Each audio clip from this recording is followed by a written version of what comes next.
Every episode in Season 7 on the Grow Your B2B SaaS podcast, I've asked my guests the same two questions at the end. How to grow to 10K MRR and how to go from 10K MRR towards 10 million ARR. In this summary episode, we've combined all the answers from growing to 10K MRR all the way to 10 million ARR. You will receive the most practical advice from dozens of founders, operators, and leaders into one single episode. No theory, no fluff, just real guidance on product market fit, hiring, acquisition channels, go-to-market, pricing, and much, much more. You are going to hear recurring patterns, some conflicting opinions, but it will be from people who've actually done it or helped SaaS companies to reach 10 million ARR. So if you pass 10K MRR and growing towards 10 million ARR, this episode is going to be for you. Good to know, if you haven't reached 10K MRR yet, listen to the previous episode. In case you enjoyed this episode, it is good to know as well, we do have 6 other summary episodes exactly like this one. Without further ado, let's dive in.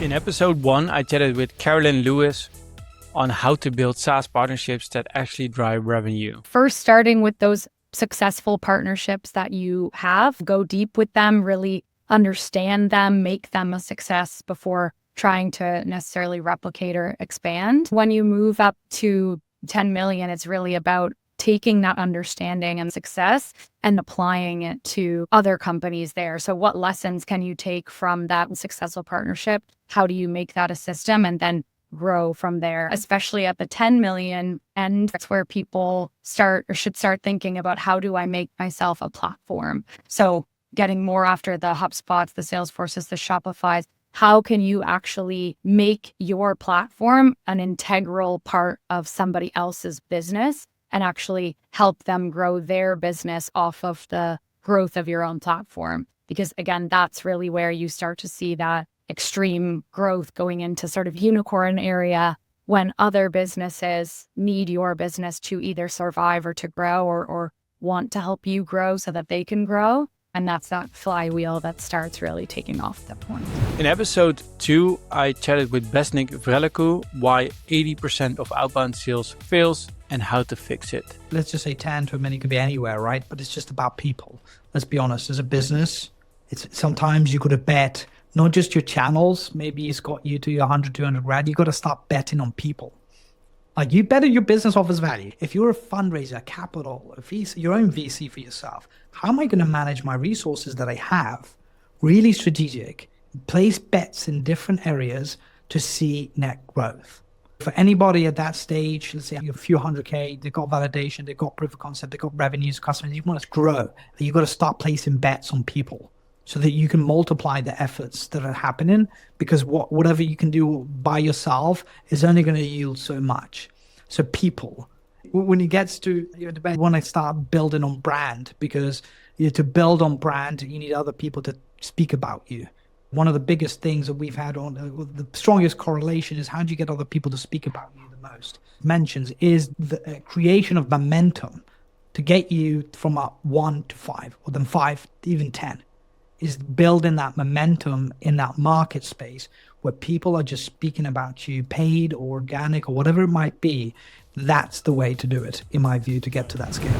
In episode 3, I chatted with Hugo Pereira, building SaaS partnerships that actually drive revenue. For me, to 1 million ARR is just have figured out just one channel, one persona or ICP, one use case you can repeat the scale over and over and over again. I think over time, I see over and over again. In my first 2 startups, because we were in that journey, we hit 1 million ARR, but we hit in the wrong way and we couldn't scale up. With Talent Square, for example, where we were acquiring, we're activating, we're retaining, but it was not the same kind of customer. They were all different. It was enterprise, was small, was HR, was not HR, and then we just had multiple channels, multiple personas, use cases that we couldn't pass beyond. The advice is to, just focus. I think the 10K to 1 million is like incredible focus to get a repeatable growth motion. Easier said than done, of course.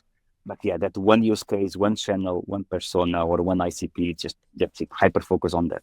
even if it fails. And if you're talking about the 1 to 10, which is another like whole jump, and even 1 to 10, there's the many phases of 1 to 10.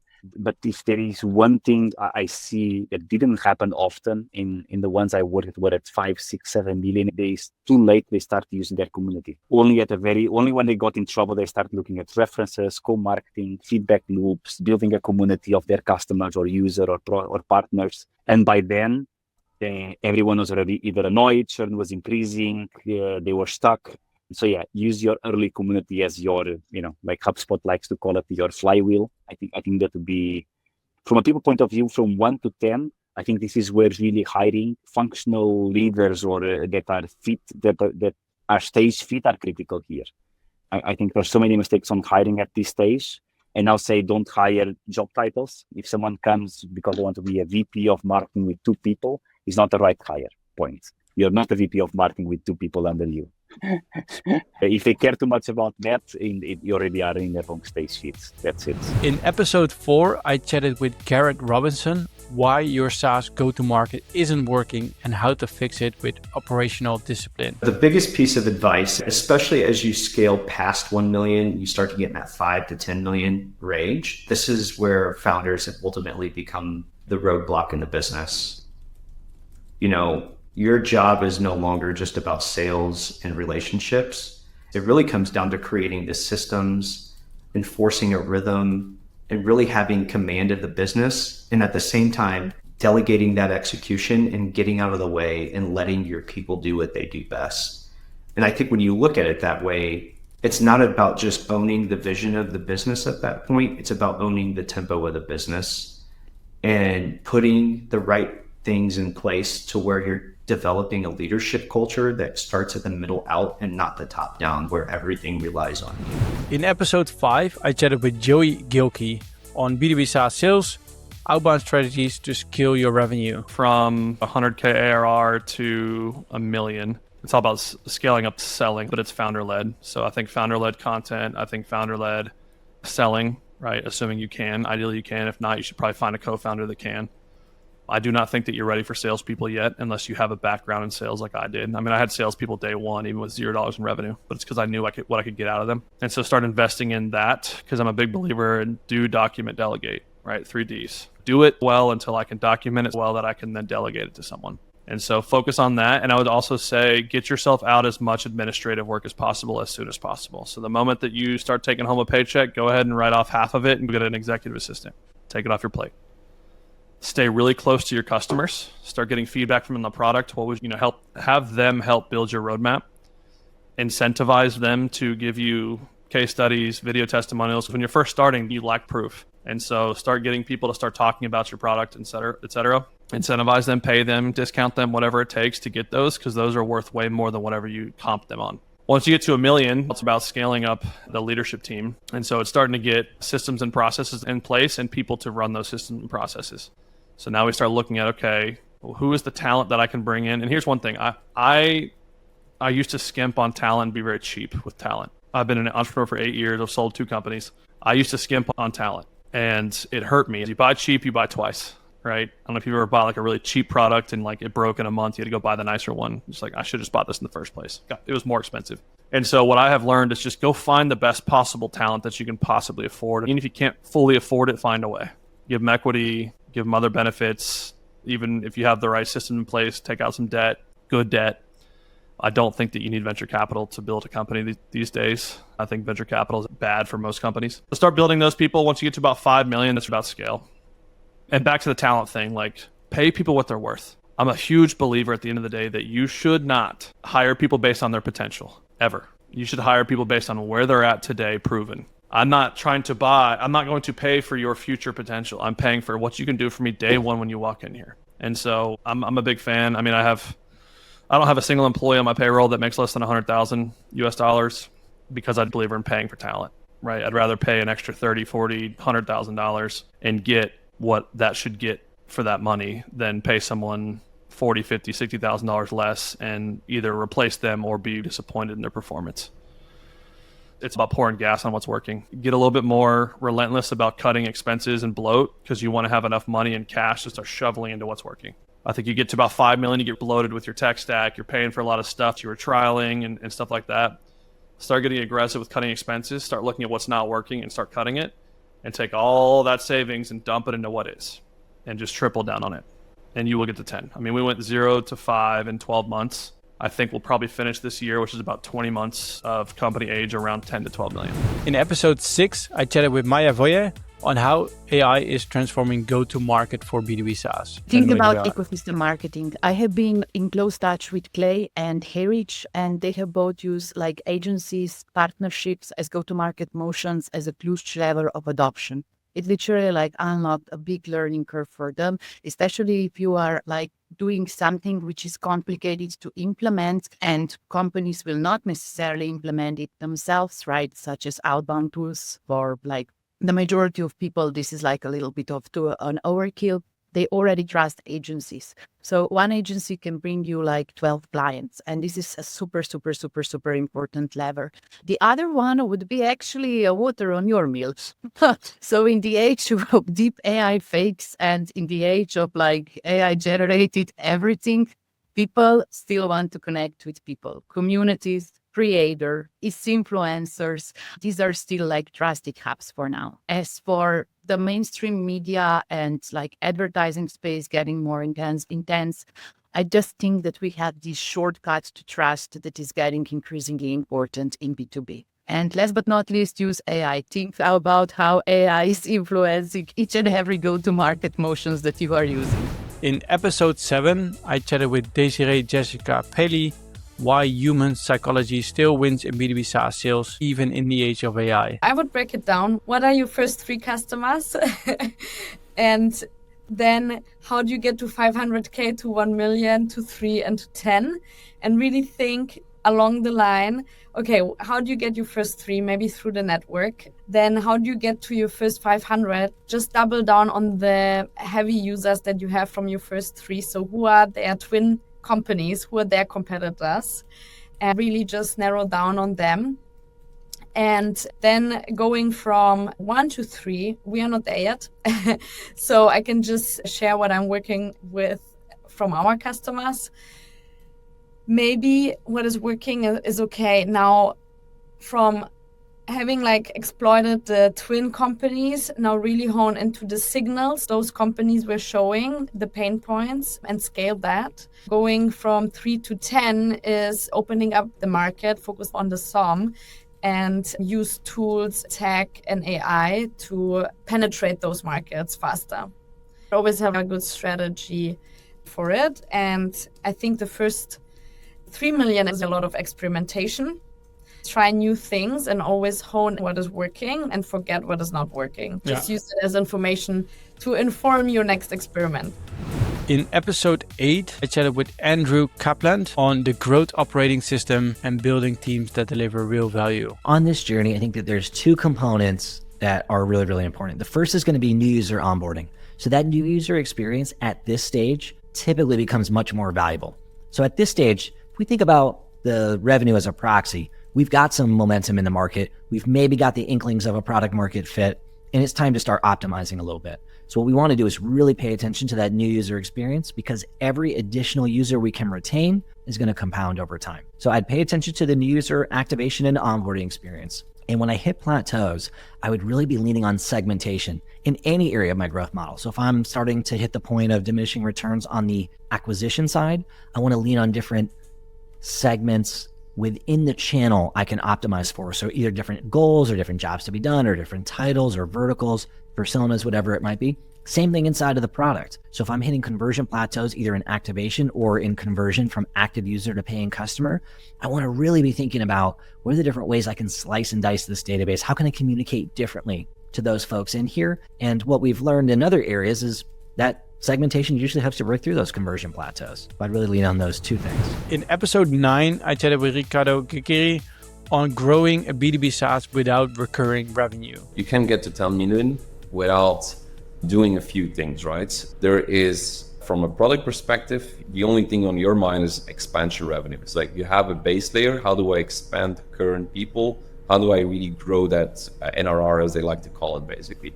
How do I upsell my current users? and get more people in. That's basically the two categories that you're playing in that sense. And of course, making sure that your retention is also there. So then you kind of chop it up into different stages, right? You have your activation or your acquisition phase, you have your upselling and retention. Build teams for these three layers, which is how do I get more people in, and how do I build a team that just focuses on that aha metric of people, is like building out the value, making sure that the activation is spot on. How do I build a team that really upsells people into, okay, you have this feature, but why don't you have this?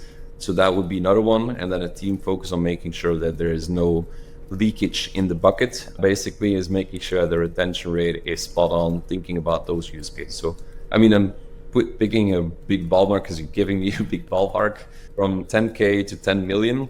This is where you start building teams on different verticals in that sense, and making sure each of those grow and talk to each other, of course. In episode 10, I chatted with Christopher Gannon on how to build the right go-to-market engine, hiring, structure, and growth for B2B SaaS founders. So hire ahead and hire right.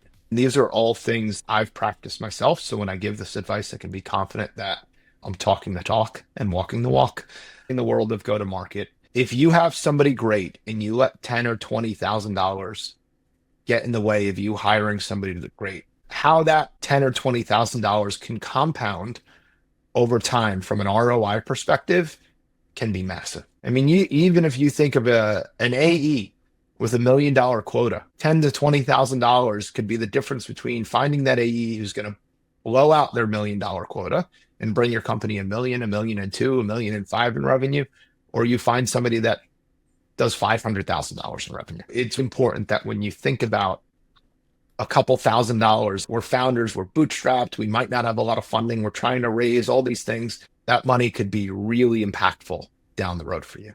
The other thing is also hire where you want to go, not where you are.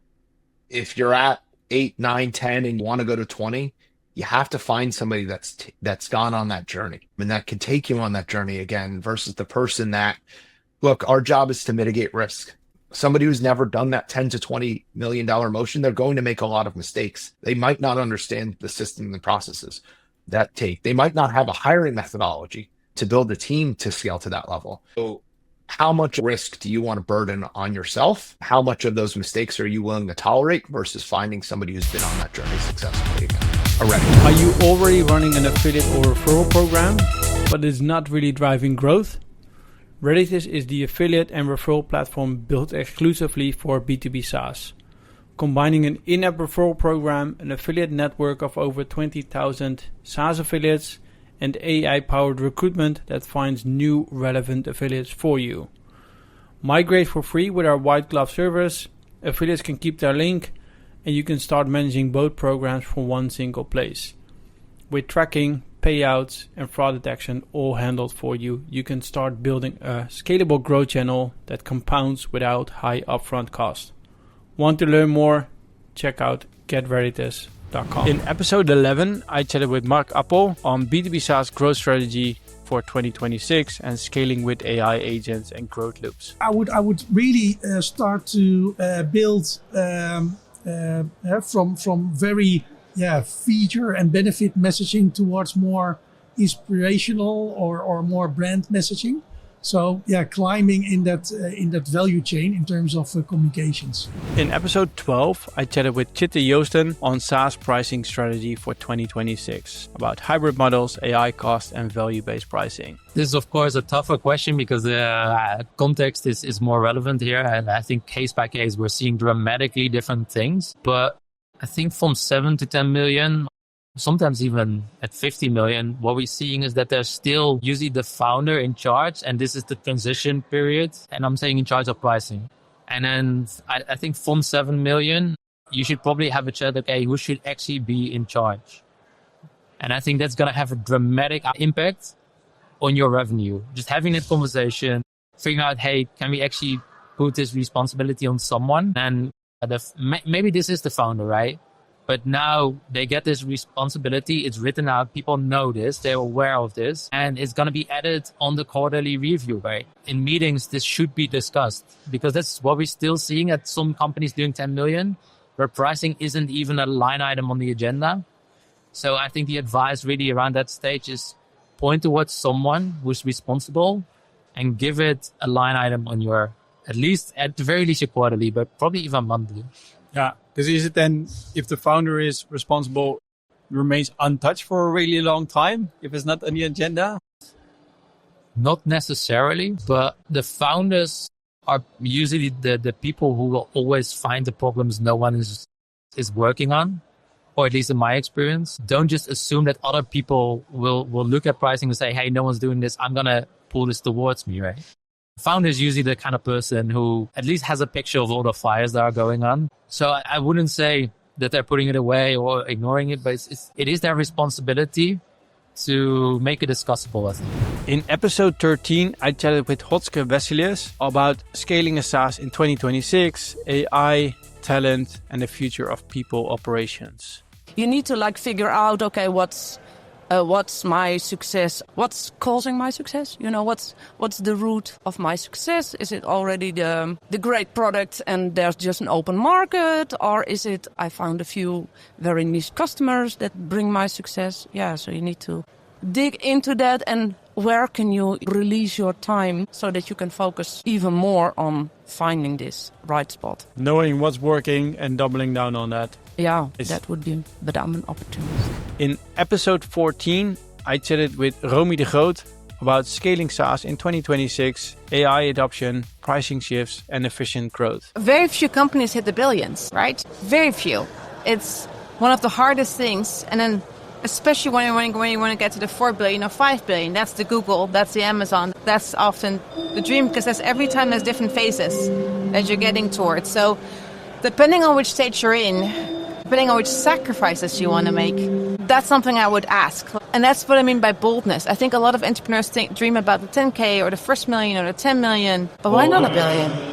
Why don't build a 4,000 people company? Why not open up new offices and move to the Bay Area? Go for it. But the sad thing is, what I see at least here, is that 20 years ago in 2000, if you looked at the top companies, half of them were still in Europe. Now we're not. They're not happening here anymore. They're happening in China and in the US. So we are behind. And I think we're behind due to different factors, but we're also behind with our lack of immunization. You become that company. And if you don't, that's okay. But then that impacts, again, a capital risk appetite in Europe. That impacts so many different decisions you're going to make. Because if you have a dream of 10 million or 10K, it's very different dreams. A couple of years ago, I asked the CEO, what's the number one question you think everyone should ask? And he said, when do you do your exit? You need to have a number in mind of what the number is for your exit, because that influences every decision you're making in the company. And I think that's so true. In episode 15, I chatted with Krzysztof Sykiewicz on SaaS monetization in 2026, tiering, usage, AI add-ons, and pricing experiments. So I would guess there are three things, right? So first of all, if you want immediate impact, look at your discounting policies and grandfathering policies. This is the easiest revenue to unlock. If you're leaking more than 10% of your revenue, kill it, act on it, number one. Number two, look into your expansion revenue toolkit, right? So how you can actually expand your clients. Do you have pricing plans differentiated enough? Do you have add-ons in place? Do you have some usage component in your solution? So, look what your toolkit, your CSM has in order to allow for the expansion. Third one, if you decided to take your price tags / packaging by gut feeling, by competition a bit, by cost, stuff like this. At 10 million ARR, it's worth to invest a bit in the research, especially primary research, to understand if you're not underpricing. Because from my experience, 95% of our projects, we increase the average price for our customers. If it's gut feeling plus competition plus cost, there's 95% of the chance that you are too cheap. In episode 16, I chatted with Richard Schenzel about SaaS go-to-market in 2026, AI, hybrid sales, and high-performance revenue engines. Focus. What I said before, the ICP definition should be the center of your commercial team. ICP is not something that is run by a sales team or marketing. Should be aligned from management, product, etc. I see too many companies where marketing has their own ICP with a wonderful storyline. Sales is going after other companies. Product is building a product for something else. And then you end up with a very scattered teams. That alignment, breaking the silos within your go-to-market teams, that's the most important thing. And maybe say goodbye to certain features. What brought you to 10 million is not going to bring you to 100 million. So it's about identifying who you are today and creating a roadmap for yourself, how you need to get to that 100 million. In episode 17, I chatted with Rudolf Ote on how PLG will change in 2026, AI agents, onboarding, and hybrid go-to-market. The biggest question here is always, and I see that a lot, is that, okay, what's your ICP? What is the one that are, because most of the times they're verticals, they target multiple ICPs. So make sure that you have one ICP, focus on that one. Optimize, for example, the onboarding, and start measuring. When I talk to those SaaS companies and I ask them, okay, can you tell me what's happening within your app, within your website? Most of the time they don't know, or they say, well, we do have the data, but it's not very clear. Data. Make sure that your data is crystal clear, that you can make decisions based upon your data. That will be my answer. In episode 18, I chatted with Rene de Jong about preparing your SaaS for an exit. We talked about valuation drivers, buyers, and metrics that matter. So if you really want to go for the 10 million, then I would suggest, first of all, walk your own path. There's so many venture capitalists and so many people who want something from you, but keep your focus and decide how you want to achieve that path. Because there are, of course, entrepreneurs who call me and say, hey, Rene, I want to hit the 10 million mark. I don't want to do it through autonomous growth. I want to do it through a buy and build. And that's something that I see more and more. Buy and build scenarios are helpful in hitting that mark and in achieving those goals. And maybe you then have to sell part of your shares, but that's not too bad in my opinion, because you're then part of a larger group. And in many cases, it will help you also boost your growth. So doing it through autonomous growth, I see that less and less in the Netherlands. I see it through buy and build. But creating your own path and think ahead, constantly think ahead, not about how we're going to hit marks tomorrow, but about a bigger goal, so to say, 3 or 5 years. I think that's really important because the world is changing really fast. We see it all. And think about how you want to achieve that. In episode 19, I chatted with Glenn Miseroy on how SaaS go-to-market will change in 2026, thought leadership, intent signals, and AI-powered growth. If you scale up from 120K ARR to 10 million ARR, I think what's most important is to get a clear ICP. Your software doesn't work for everyone. So I think until you reach 120K ARR, you have to figure out which part of the total addressable market of your ICP is working best. In the beginning, you can pioneer. You need to sell because you need to see what actually, not sell, but more test. I think if you pass that certain stage, you need to scale up, right? So you need to make a decision. Your messaging should align. Everything should align to that, let's say, ICP that you defined. Everything should align to that. And one of the most important things in both scenarios, so if you want to scale like from 0 to that stage or from that stage to 10 million ARR, is storytelling. People don't want to buy the resolution. You need to make them you need to make them feel like they are the hero and you are helping them to get to that resolution instead of just selling that resolution. Simple example is, for instance, 10x your meetings. Yeah, that's a great end result. But what do you do for me to reach 10x my meetings, right?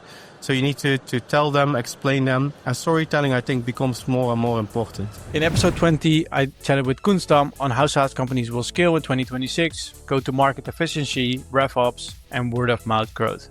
If you want to grow towards 10 mil, I think you can do this easily with one product, one country, one go-to-market. Regardless if you start in Belgium, Netherlands, because of course we are from TAM size, the addressable market a little bit less, but one product, one go-to-market motion, one country, and just go. Don't overhire. process over people. Don't overthink. Execute. But, and it comes back towards this data model where we started with earlier, is like really understand what works, what doesn't work, and fix that. I think that's a fundamental layer of success. And for some companies, it costs 1 year, 2 years, 5 years, 10 years, because everyone grows in a different way towards 10 mil. But I think that fundamental, which I just said, I think works for any company. In episode 21, I interviewed Jacco van der Kooi on how AI will rewrite SaaS go-to-market in 2026. We talked about pricing, efficiency, and sales automation. Understand that the way your team operates amongst each other is a reflection of the closed loops. If the people on the team are not communicating with each other, if there's discrepancy, if marketing doesn't talk to sales, if customer success is not part of the customer journey, and so on and so forth, an integral part, right? Not just show up on a meeting, but the way how your team operates is a reflection of how your system operates. And is that then aligned to the goals you're going to set per team? Like, how would you make sure that they will work together? They need to make sure that they understand the system they operate. Most of the time, there's not a common understanding of how the system operates. We think they know, but they're not. Let me explain something like this. When you come out of school, but you never had professional running training, right? You would expect that every human being would run the same because it's a natural gift that we've been given. It's not. As a former runner, I can tell you, running needs to be trained. You need to be learning on track how to run. You need to learn form. We expect that everybody has received that training. Very few people have. And so who then says that they can interoperate with each other? They do not have a common understanding how recurring revenue works. Understanding recurring revenue is based on scientific principles. I can round up 1,000 executives, and I'll bet you that the lion's share, and I don't even want to embarrass the world that we live in, but the super large amount has a misperception of where growth comes from and how it works. Thank you for watching this show of the Grow Your B2B SaaS podcast. You made it till the end, so I think we can assume you like this content. If you did, give us a thumbs up, subscribe to the channel. If you like this content, feel free to reach out if you want to sponsor the show. If you have a specific guest in mind, if you have a specific topic you want us to cover, reach out to me on LinkedIn. More than happy to take a look at it. If you want to know more about Reditus, feel free to reach out as well. But for now, have a great day and good luck growing your B2B SaaS.